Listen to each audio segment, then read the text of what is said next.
유튜브로 가볼까요? 유리나 캐스터.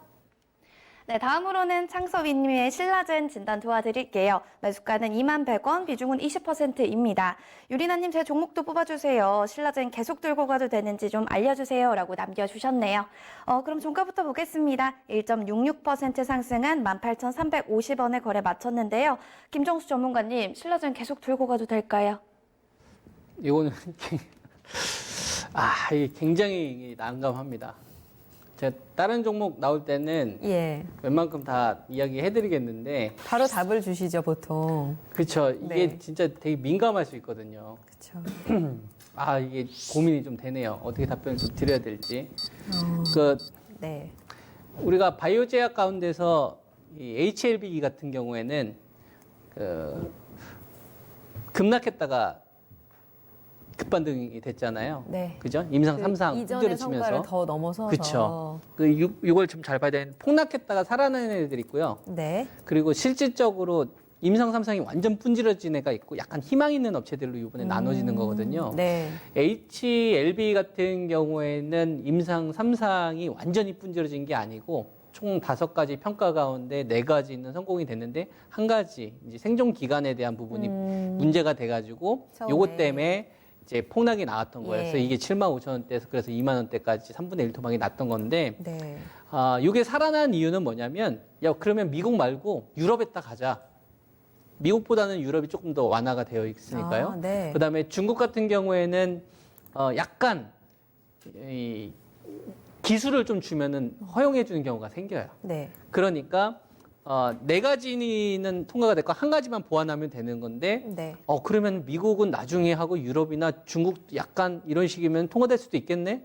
그 부분이 희망이 보여서 날아간 거예요. 여기에 또 다시 그 FDA와 관련된 부분까지 더 잘 나오다 보니까. 네네. 그러니까 임상 3상에 대한 부분들이 완전 분질러진 게 아니라 개선해야 되는 부분들이 있었으니까 그게 이제 생각했던 것보다 개선이 된 거죠. 네. 이게 기관 투자가 당했던 이유가 요것 때문에 당한 겁니다. 그리고 헬릭 스미스 같은 경우도 마찬가지죠. 네. 헬릭 스미스 같은 경우도 이제 폭락이 나왔지만 이게 임상 실험이 이 3상이 완전히 분질러진 게 아니거든요. 네. 그러니까 이 결과를 좀 발표하는 데 있어서 탑라인에 대한 완벽한 이 분석을 못했었는데 네. 그 중에서 약간 사고가 있었던 거죠. 이 환자들에 대한 투여하는 과정 속에서 약간 좀 실수가 있었다 이겁니다. 혼용사고가. 그러니까 그 부분을 개선시켜서 나중에 하려면 한 1, 2년 정도가 더 걸릴 것 같으니까 네네. 그것 때문에 급락됐다면 이제 추가적인 하락이 멈춘 겁니다. 그러니까 완전히 분져진 게 아닌 거예요. 네. 이거 잘 이해해야 됩니다. 네. 근데 코오롱 티슈진이나 이런 건 사기친 거잖아요. 쉽게 말해서. 그리고 신라젠 같은 경우도 임상시험이 완전히 분질러진 거거든요. 그러니까 완전 새로운 걸로 다시 시작을 해야 되는 건데 지금 시장에서는 이제 바이오 제약 관련되어 가지고 이제 HLB가 워낙 대박이 터지니까 네. 네.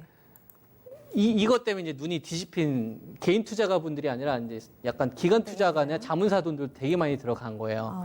그러다 보니까 이런 좀 비정상적인 흐름들이 나온 거거든요. 예. 그러니까 헬릭 스미스를 만약에 하신다고 한다면 이전에 팩400 이거 노리고서 이제 하시는 건데 신라젠이요. 그렇죠. 네. 예, 신라젠 하실 거. 차라리 바이오 제약을 하실 거라면은 ETF 코스닥 레버리지를 보고 하시는 게 나을 것 같고요.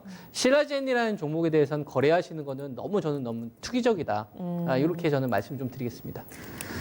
알겠습니다. 지금 가격대에서 크게 벗어나지 않았습니다. 우리 시청자님의 판단에도 저희가 답을 드려야 될 것 같네요. 일단 진단에 대한 이야기는 쭉 바이오에 대해서 설명을 드렸으니까요. 한 번 더 고민을 해보셨으면 좋겠어요.